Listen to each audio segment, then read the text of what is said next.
अगर आप अच्छे शब्द इस्तेमाल करो तो आपको सुकून मिलता है, और अगर आप बुरे शब्द इस्तेमाल करो तो आपको दुख मिलता है। सारा खेल हमारे मुंह से निकले शब्दों का है। अगर हम मुंह से सकारात्मक शब्द बाहर निकाले तो हम अंदर से भी सकारात्मक बनते जाएंगे। इसलिए शब्दों की ताकत हम आज के इस वीडियो में जानेंगे। ऐसी सिख गौतम बुद्ध ने कई सालों पहले उस वक्त की पीढ़ी को क्यों दी थी, इसके पीछे का रहस्य क्या है। आज इसी रहस्य के बारे में हम गौतम बुद्ध की कहानियों के माध्यम से जानेंगे। तो बिना देर किए चलिए उन कहानियों की शुरुआत करते हैं। पहली कहानी। जो लोग बुद्धिमान हैं वह ये जानते हैं कि शब्द हथियार की तरह होते हैं, जिनसे किसी को भी बचाया जा सकता है या किसी को भी मारा जा सकता है।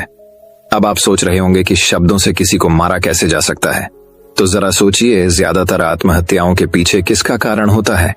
किसी के पति ने कुछ कहा, किसी के पिता ने कुछ कहा और उन लोगों ने आत्महत्या कर ली। ये आत्महत्या किसके कारण हुई? वो पीड़ित के मन को इतना दुखी कर गए कि उसके मन से वो दुख सहना और ज्यादा बर्दाश्त करना नामुमकिन हो गया, और इसी वजह से उन्होंने आत्महत्या कर ली। ऐसे ही आपके शब्द किसी को नया जीवन प्रदान कर सकते हैं। जब कोई आदमी उदास होता है या दुखी होता है तो आपके शब्द उसमें एक नया जोश, एक नया उत्साह भर सकते हैं, और एक हारा हुआ आदमी अपने जीवन में एक नई शुरुआत कर सकता है, सिर्फ शब्दों के माध्यम से, हमारी वाणी के माध्यम से। तो अब तक आप ये तो समझ ही गए होंगे कि हमारे शब्द हमारे जीवन को किस तरह निर्धारित करते हैं। शब्दों में कितनी ताकत होती है और किसी से बात करते वक्त हमें कितनी सावधानी से अपने शब्द सुनने चाहिए। आज की जो बौद्ध कहानी मैं आपको सुनाने वाला हूँ, उसमें आपको सीधे सीधे तौर पर कुछ ऐसे तरीके पता चलेंगे, कुछ ऐसी परिस्थितियां पता चलेगी जहां पे आपको हमेशा चुप रहना चाहिए। कुछ परिस्थितियों में अगर आप कुछ नहीं बोलेंगे तो वही आपके लिए सबसे ज्यादा बेहतर होगा। इससे पहले कि आप इस कहानी में खो जाएं, इस चैनल को सब्सक्राइब जरूर कर लें। तो चलिए कहानी शुरू करते हैं। एक बार की बात है, एक युवा लड़का एक बार एक बौद्ध भिक्षु के पास पहुंचा। वो काफी परेशान लग रहा था और उसने बौद्ध भिक्षु से जाकर पूछा कि हे महात्मा, मैं अपने आप से परेशान हूं, अपने आप से दुखी हूं।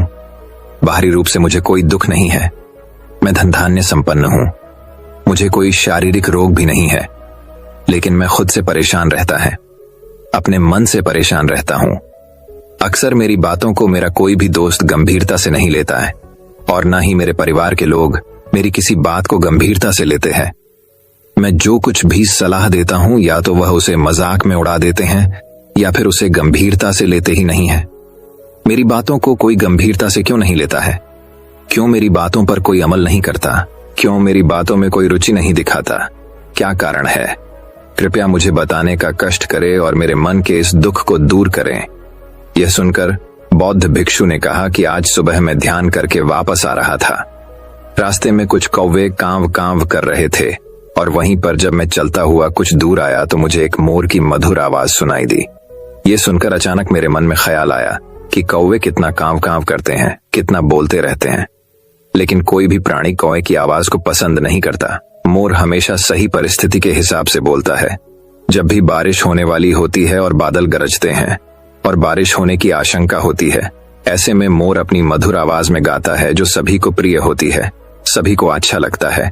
ऐसे ही अगर इंसान सही परिस्थिति के हिसाब से सही शब्द बोले, सही वाणी बोले, तो वही वाणी दूसरों के लिए संगीत हो जाती है, संगीत बन जाती है, और दूसरे लोग तुमसे सम्मोहित हो जाते हैं, और वहीं पर तुम्हें सब लोग गंभीरता से लेने लगते हैं। और दूसरी तरफ अगर तुम यूं ही बेफिजूल ऐसे ही बोलते रहते हो, बिना किसी बात के बोले चले जाते हो, तो फिर तुम्हें कोई गंभीरता से नहीं लेता। तुम उस कौवे की भांति हो जाते हो जिसकी वाणी कोई पसंद नहीं करता, और बाद में तुम्हें दुख होता है कि तुम्हें कोई गंभीरता से क्यों नहीं लेता। इसीलिए अपने शब्दों को बेहद बुद्धिमानी के साथ इस्तेमाल करना सीखो। अगर तुम नहीं सीखोगे तो समाज में तुम्हें कोई सम्मान या कोई गंभीरता से नहीं लेगा। यह सुनकर वो युवा लड़का बोला कि हे महात्मा, मैं जानता हूं कि मैं ज्यादा बोलने की बीमारी से ग्रस्त हूं, मुझे इतना नहीं बोलना चाहिए, लेकिन मैं अपने आप पे काबू नहीं रख पाता, और ना ही मैं इतना बुद्धिमान हूं कि मैं अपने शब्दों को नाप तोल कर बोल सकूं। मैं तो किसी से बात करते वक्त इतना सोचता भी नहीं कि मुझे अपने शब्द किस तरह इस्तेमाल करने हैं। कृपया करके कुछ ऐसी परिस्थितियां बता दीजिए जहां पर मुझे कम बोलना है या फिर बोलना ही नहीं है, हमेशा चुप रहना है। अगर आप मेरा ऐसे मार्गदर्शन कर सकते हैं तो मेरा जीवन आसान हो जाएगा और मुझे ज्यादा दिमाग या अपनी बुद्धि लगाने की भी जरूरत नहीं पड़ेगी। यह सुनकर बौद्ध भिक्षु ने मुस्कुराते हुए कहा कि बेटा, वैसे तो इंसान को हर परिस्थिति में सोच समझकर ही बोलना चाहिए, लेकिन अगर वो हमेशा होश में नहीं रह पाता है, ध्यान में नहीं रह पाता है, तो मैं तुम्हारे दैनिक जीवन की कुछ ऐसी परिस्थितियां बता रहा हूं जहां पर तुम्हें हमेशा चुप रहना है। अगर तुम ऐसी जगहों पर कुछ बोलोगे तो तुम्हारा अपमान ही होगा या फिर तुम्हें कोई गंभीरता से नहीं लेगा। सबसे पहली जगह है, या यूं कहे ऐसी परिस्थिति जहां पर इंसान को हमेशा चुप रहना चाहिए, वो है जब किसी ऐसे विषय के बारे में बातचीत हो रही हो जिसके बारे में आपको कोई जानकारी ही नहीं है। तो ऐसी परिस्थिति में व्यर्थ में बीच में टांग अड़ाना, अपना ज्ञान देना, व्यर्थ का ज्ञान, आपको कुछ पता नहीं है लेकिन फिर भी आप अपना ज्ञान देने के लिए उत्सुक हैं, तो ऐसी जगह पर आपका अपमान ही होगा। जरा तुम खुद सोचो, जब कोई बीमार आदमी अपनी बीमारी के बारे में चर्चा कर रहा हो और आपको उस बीमारी के बारे में कोई भी जानकारी नहीं है, लेकिन फिर भी आप व्यर्थ में बेकार में उसे ऐसी ऐसी औषधियां बता रहे हैं जिनका उसकी बीमारी से कोई तालमेल ही नहीं है, तो ऐसे में आप अपनी प्रतिष्ठा अपने हाथों से खो रहे होते हैं और आपको पता ही नहीं होता। ऐसी परिस्थिति में आदमी को हमेशा सुनना चाहिए। ध्यान से सुनना भी एक कला होती है। अगर आप सुनने का दिखावा करेंगे तो कहीं ना कहीं सामने वाले आदमी को ये एहसास हो जाता है कि ये मेरी बात पूरे ध्यान से नहीं सुन रहा है। इसीलिए जब आपको किसी विषय के बारे में पूरी तरह से जानकारी ना हो तो वहां पर केवल अपने कान लगाना ही ज्यादा महत्वपूर्ण होता है, ज्यादा जरूरी होता है। आप उस इंसान की बातें ध्यान से सुन सकते हैं और इसी बीच आप दोनों के बीच एक संबंध पैदा होगा और उस संबंध सच्चा होगा क्योंकि आपने उसके बात को बड़े ही ध्यान से सुना है और इस बात का पता सामने वाले को भी होता है। तो हम बिना कुछ बोले, सिर्फ सुनने मात्र से किसी को अपना दोस्त, अपना मित्र बना सकते हैं। इस बात को हमेशा ध्यान में रखना। दूसरी जगह जहां इंसान को हमेशा चुप रहना चाहिए वो है खाना खाते वक्त खाना। इंसान को हमेशा चुप रहकर खाना चाहिए, मौन रहकर खाना चाहिए। महात्मा बुद्ध और उनके भिक्षु हमेशा चुप रहकर भोजन करते हैं, शांत भाव से भोजन करते हैं, परिपूर्ण होकर भोजन करते हैं, पूरी तरह से करते हैं, एक एक टुकड़े का स्वाद लेकर भोजन करते हैं। और ऐसा भोजन जब आपके शरीर में पहुंचता है तो वो आपके अंग अंग तक ऊर्जा पहुंचाता है। अक्सर हम भोजन करते वक्त कुछ ना कुछ बोलते रहते हैं, कुछ ना कुछ सुनते रहते हैं, लेकिन मौन रहकर पूरा स्वाद लेकर उस भोजन को कभी नहीं करते। हम उस भोजन को करते वक्त आधे अधूरे ही रहते हैं और इसीलिए हमारा शरीर रोगों से ग्रस्त हो जाता है। जरा तुम खुद सोचो, बौद्ध भिक्षु हमेशा भिक्षा लेकर भोजन करता है और भिक्षा भी कितनी बिल्कुल मामूली सी, और वो भी एक वक्त। तो एक वक्त भोजन करने के बाद भी वो इतने स्वस्थ रहते थे, इतने उत्साह, जोश और आनंद से भरे होते थे। और हम तो इतना खाना खाते हैं, इतनी सारी भोजन की सामग्री हमारे लिए उपलब्ध होती है, लेकिन हमारे शरीर में कोई ऊर्जा नहीं होती। इसका सबसे बड़ा कारण होता है कि हम अपना भोजन होश में नहीं करते हैं, परिपूर्ण होकर नहीं करते हैं, मौन रहकर नहीं करते हैं। इसीलिए अपना भोजन हमेशा मौन रहकर ही करो। तीसरी जगह जहां पर अगर आपने चुप रहना सीख लिया तो इसका मतलब यह है कि आपने अपने ऊपर विजय हासिल कर ली।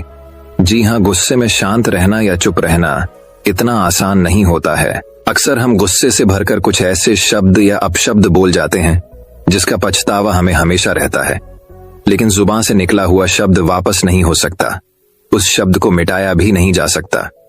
अब वो जिंदगी भर हमारे दामन से जुड़ चुका है और वो गुस्से में बोला गया। अब शब्द हमारे मन को समय समय पर बेचैन करता रहता है, दुखी करता रहता है, लेकिन गुस्से के वक्त चुप रहना सीखना भी एक बहुत बड़ी कला होती है। गुस्से में आदमी का अपने ऊपर काबू कहाँ रहता है, अपनी इंद्रियों को वश में क्या रख पाता है। इसीलिए इस कला को आप तभी सीख सकते हैं जब आप गुस्सा भी होश में रहकर कर पाए। जब भी आपको गुस्सा आए, आपके दिमाग में सिर्फ एक ही बात आए कि मुझे चुप रहना है, मुझे किसी से कुछ गाली गलौज नहीं करना, किसी को कोई अपशब्द नहीं बोलना। और जब ये विचार गुस्से के साथ जुड़ जाता है और धीरे धीरे ये आदत बन जाता है तो आप अपने गुस्से को भी काबू में करना सीख जाते हैं। जब भी कभी गुस्सा आए तो किसी को कुछ बोलने की बजाय कुछ शारीरिक व्यायाम करना शुरू कर, उछलना, भागना, दौड़ना, जिम करना, कुछ भी आप ऐसा व्यायाम कर सकते हो जिसमें आपका शरीर थक जाए। आप पाएंगे कि जब आपका शरीर थक जाता है तो आपका मन भी शांत हो जाता है। आपने उस गुस्से की ऊर्जा को एक सकारात्मक रूप दे दिया और यही बुद्धिमान व्यक्ति की पहचान होती है, जो दूसरों के तानों से भी अपना घर बना लेता है। अपनी कामयाबी के रास्ते निकाल लेता है। वही सच में बुद्धिमान आदमी है जो जहर को भी दवा बनाकर इस्तेमाल करना सीख जाए।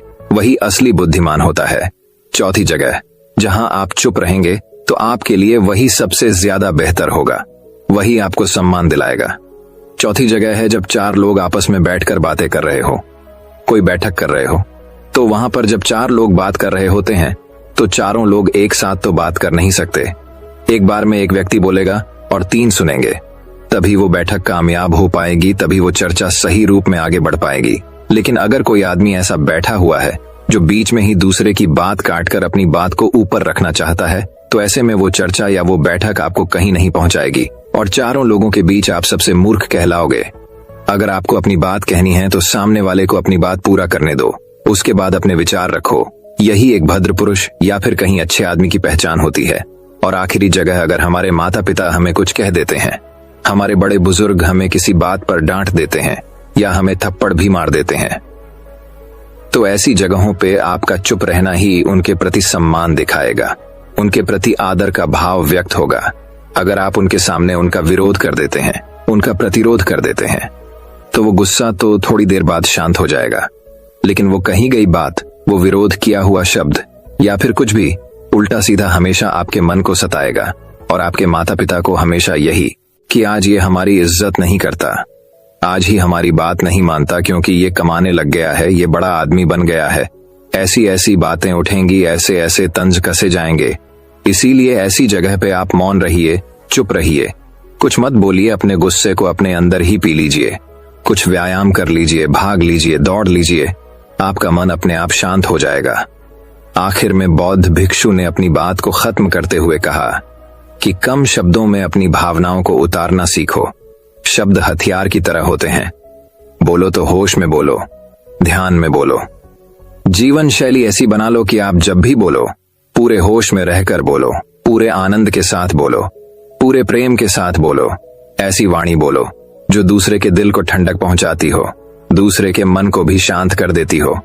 और वो तभी संभव है जब आप प्रतिपल होश में रहकर बोले। इसके बाद वो युवा लड़का बौद्ध भिक्षु के सामने नतमस्तक हो गया और उनको प्रणाम करते हुए अपने घर वापस लौट गया। तो दोस्तों, चलिए अब दूसरे कहानी की शुरुआत करते हैं। दूसरी कहानी, बुद्धिमान व्यक्ति। ये बातें किसी को नहीं बताते, धीरे बोलो, कोई सुन ना ले।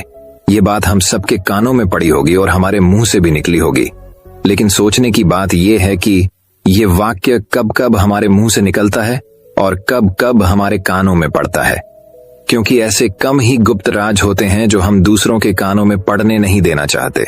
अक्सर परिवार में अशांति का कारण हम स्वयं ही होते हैं। हम इस बात को देख पाए, भले ना देख पाए, पर यह असल सत्य है, क्योंकि जाने अनजाने मूर्खतावश हम खुद ही अपनी वो बातें दूसरों को बता देते हैं जो हमें कभी नहीं बतानी चाहिए। और वही बातें जो जाने अनजाने हमने किसी दूसरे के सामने बता दी थी, वही हमारे दुख का कारण बन जाता है, वही हमारे झगड़े का कारण बन जाता है।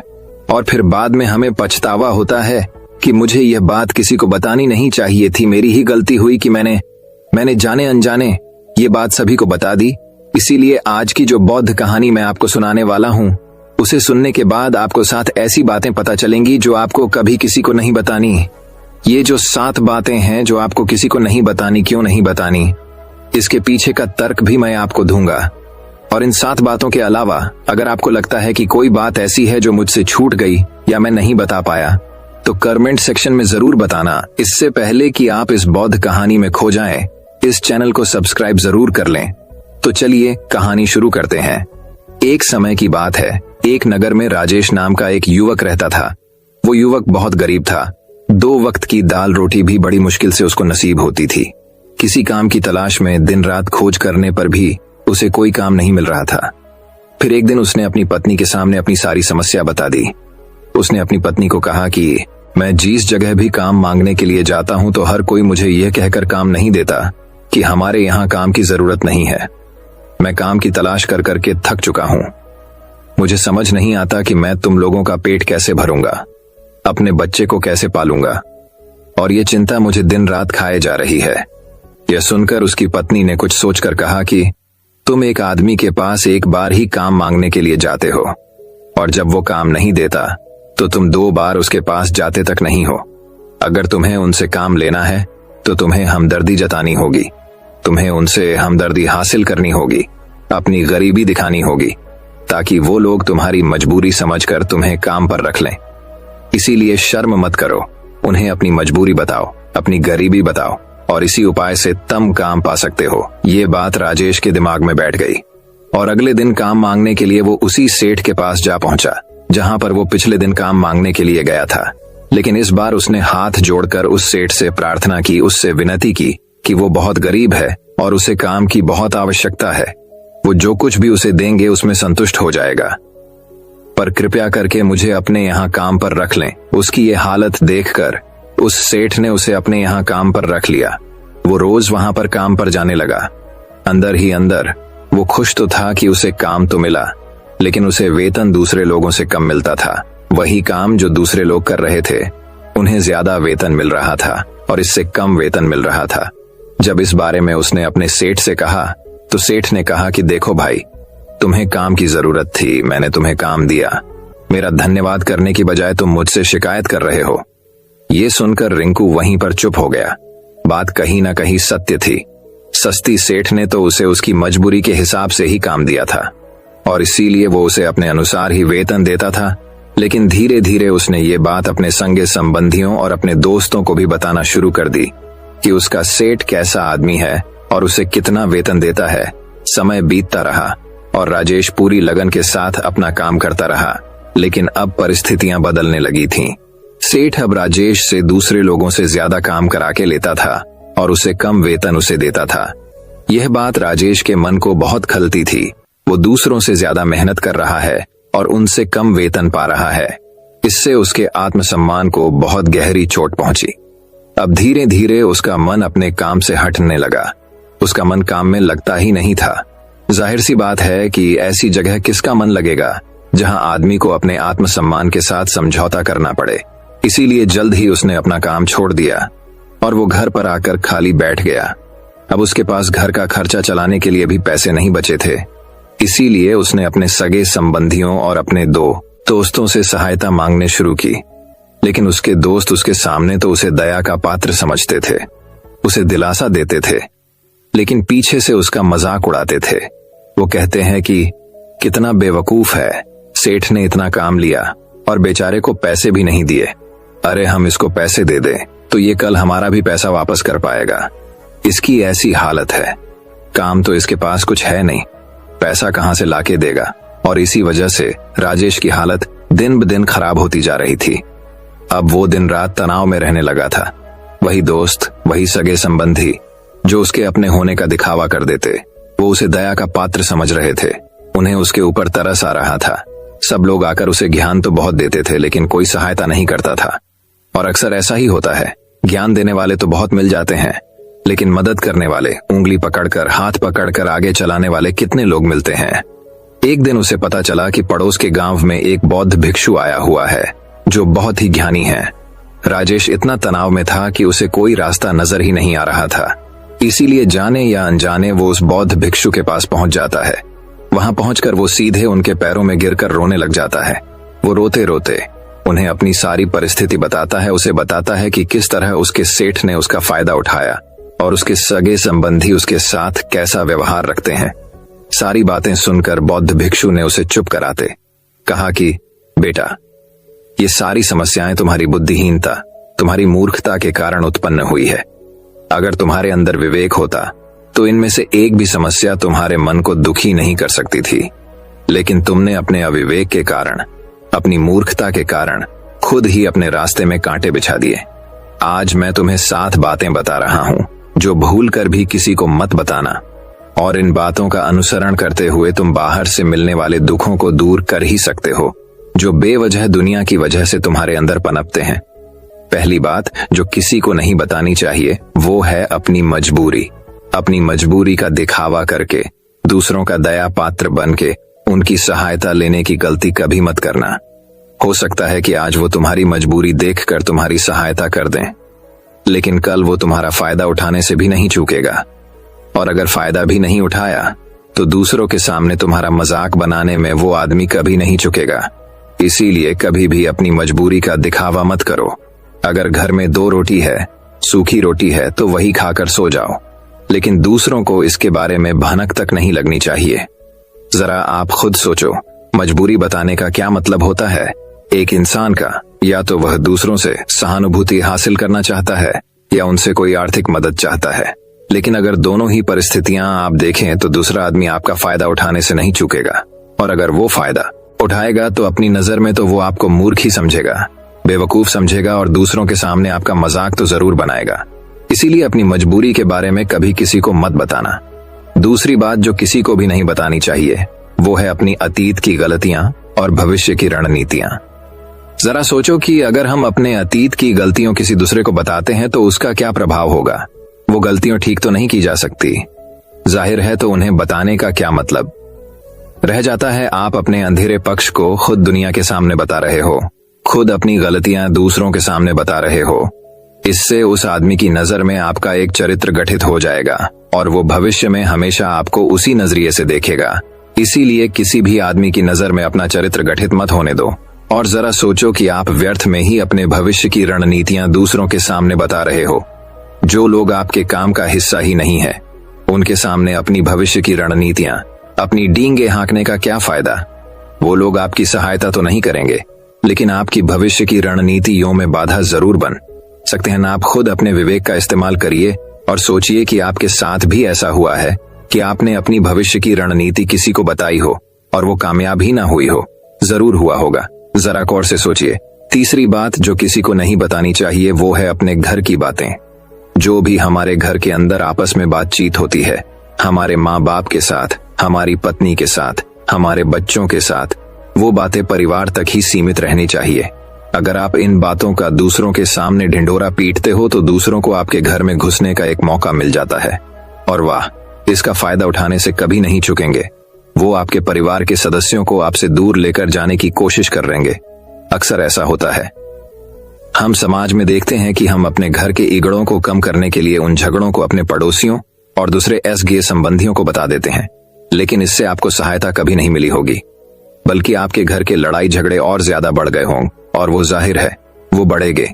अगर आप अपने माँ बाप की बात दूसरों को बताएंगे तो आपके माँ बाप को बुरा लगेगा ही कि हमारा बेटा हमसे बताए बगैर दूसरों को ये बातें बता रहा है। इसीलिए अपने घर की बातें और अपने घर की लड़ाई झगड़े किसी के सामने मत बताना। चौथी बात जो मैं आपको बताने जा रहा हूँ, जो किसी को नहीं बतानी चाहिए, वो सुनने पर बहुत अजीब लग सकती है, लेकिन उसका सत्य भी मैं आपको एक तर्क के माध्यम से दूंगा। मैं कहता हूँ कि अपनी आमदनी किसी को मत बताना। अब अपनी आमदनी न बताने के पीछे क्या मतलब हो सकता है? जरा सोचिए कि आप अपनी आमदनी अपने दोस्तों को बता देते हैं, तो जब आपके दोस्तों को जरूरत पड़ेगी तो वो सिर्फ आपको ही याद करेंगे, क्योंकि उनको पता है कि अगर आपकी आमदनी ज्यादा अच्छी है तो आप भी उनकी मदद कर सकते हैं, और इसीलिए ज्यादा लोग आपसे सहायता मांगेंगे। और जब आप उनकी सहायता नहीं करेंगे तो वो सोचेंगे कि इस आदमी के पास पैसे हैं, मेरी सहायता कर सकता है, लेकिन यह सहायता कर नहीं रहा है, और इसीलिए आपकी आमदनी आप दोनों दोस्तों के बीच एक झगड़े का कारण हो सकती है। कम आमदनी होगी तो लोग मजाक उड़ाएंगे और ज्यादा होगी तो सहायता मांगेंगे। तो अपनी आमदनी बताने का कोई मतलब नहीं है। पांचवी बात जो मैं आपको बताने वाला हूँ उसे आप गांठ बांध लेना और किसी को ये बात मत बताना। अपनी कमजोरियां और अपनी ताकत। अक्सर इंसान को पता नहीं होता है कि उसकी कमजोरी या उसकी ताकत क्या है, लेकिन अगर आपको अपनी कमजोरी और अपनी ताकत पता है तो पहली बात तो आप बहुत ही बुद्धिमान आदमी हैं, और दूसरी बात कि आपको ये बातें किसी से साझा नहीं करनी है, क्योंकि अगर आपकी कमजोरी या दूसरों को पता चल गई तो वो आपकी कमजोरियों का फायदा उठाएंगे, और अगर आपकी ताकत पता चल गई तो वही ताकत आपकी कमजोरी बन जाएगी, क्योंकि वो ताकत दूसरे आदमी को पता है और वो ताकत की कार्ड भी ढूंढ ही लेगा। अपनी कमजोरी और अपनी ताकत अपनी पत्नी या अपने पति को भी नहीं बतानी चाहिए, क्योंकि इसके बाद आपको घर में उनसे हमेशा दब के रहना पड़ेगा। अगली बात जो किसी को नहीं बतानी चाहिए वो है अपने मित्र और अपने शत्रु। आप अपने मित्रों के बारे में अगर दूसरे लोगों को बताएंगे तो वह आपके मित्र के साथ अपनी घनिष्ठता बनाकर आपको धोखा दिलवा सकते हैं। आपके गहरे मित्रों को आपसे दूर करने का प्रयास कर सकते हैं। अक्सर आम आदमी ऐसा नहीं करता, लेकिन आपके दुश्मन ऐसा करने की कोशिश कर सकते हैं।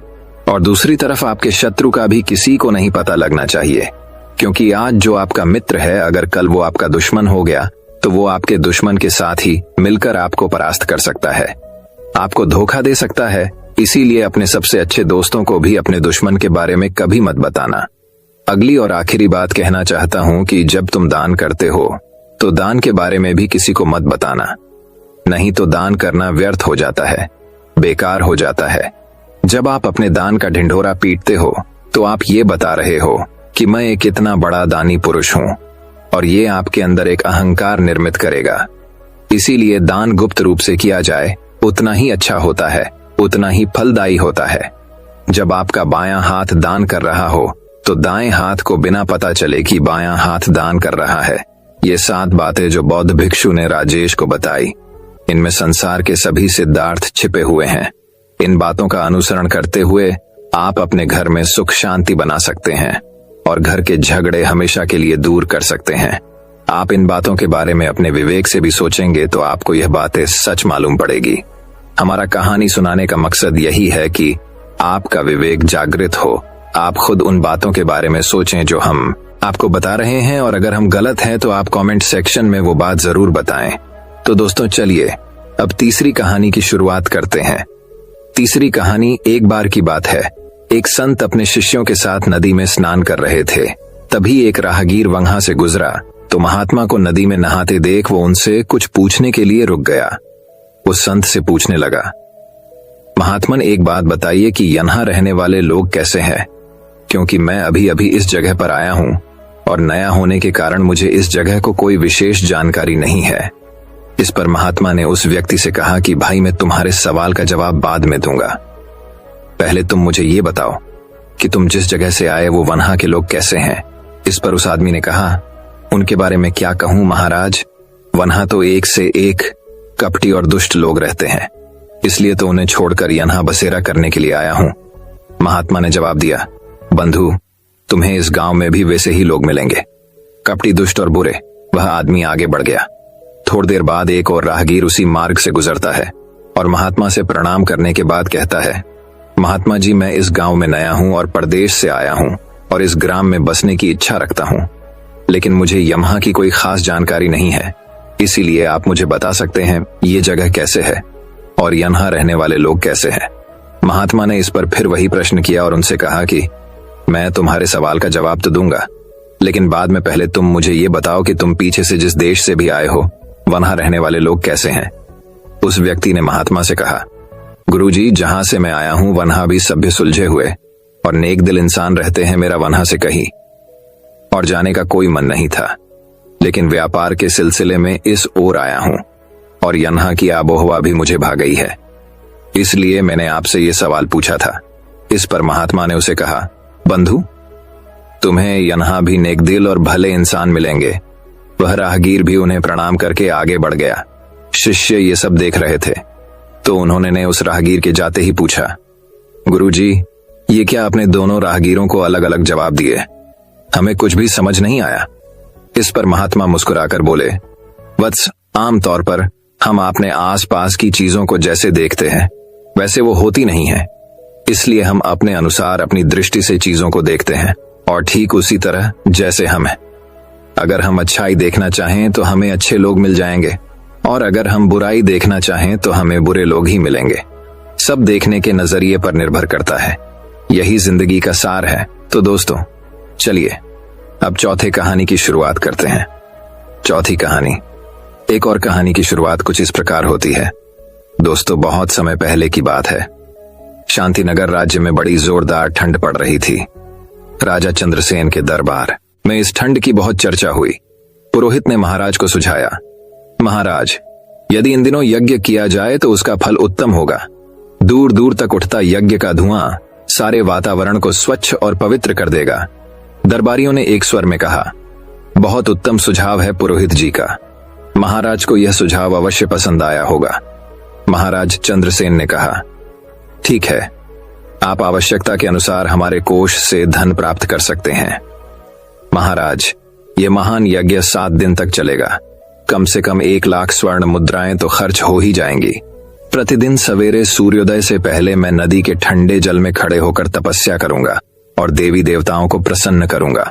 और अगले ही दिन से यज्ञ शुरू हो गया। इस यज्ञ में दूर दूर से हजारों लोग आते और ढेरों प्रसाद बढ़ता है। पुरोहित जी यज्ञ से पहले सुबह सवेरे कड़कड़ाती ठंड में नदी के ठंडे जल में खड़े होकर तपस्या करते, देवी देवताओं को प्रसन्न करते। लोग यह सब देखते और आश्चर्यचकित होते। एक दिन राजा चंद्रसेन भी सुबह सवेरे पुरोहित जी को तपस्या करते देखने के लिए गए। उनके साथ उनके मंत्री माधव भी थे। ठंड इतनी थी कि दांत किटकिटा रहे थे।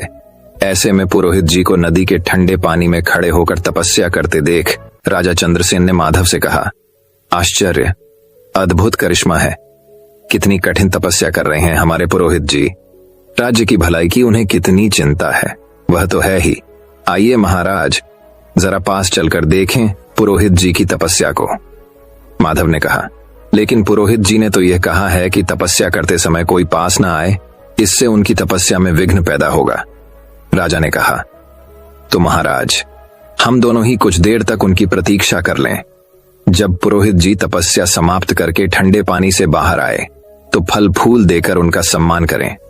राजा चंद्रसेन को माधव की यह बात झंझ गई। वह एक ओर बैठकर पुरोहित को तपस्या करते देखते रहे। काफी समय गुजर गया, लेकिन पुरोहित जी ने ठंडे पानी से बाहर निकलने का नाम तक न लिया।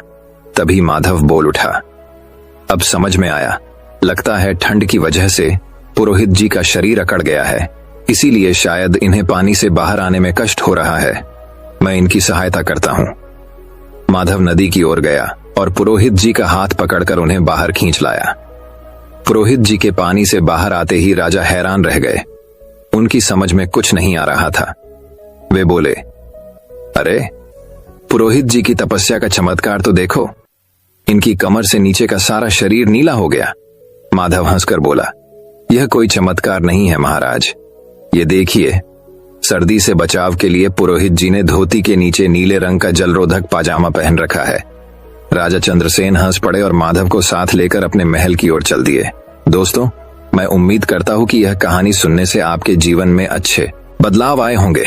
आपको इस वीडियो से क्या सीखने मिला, ये कमेंट करके जरूर बताएं।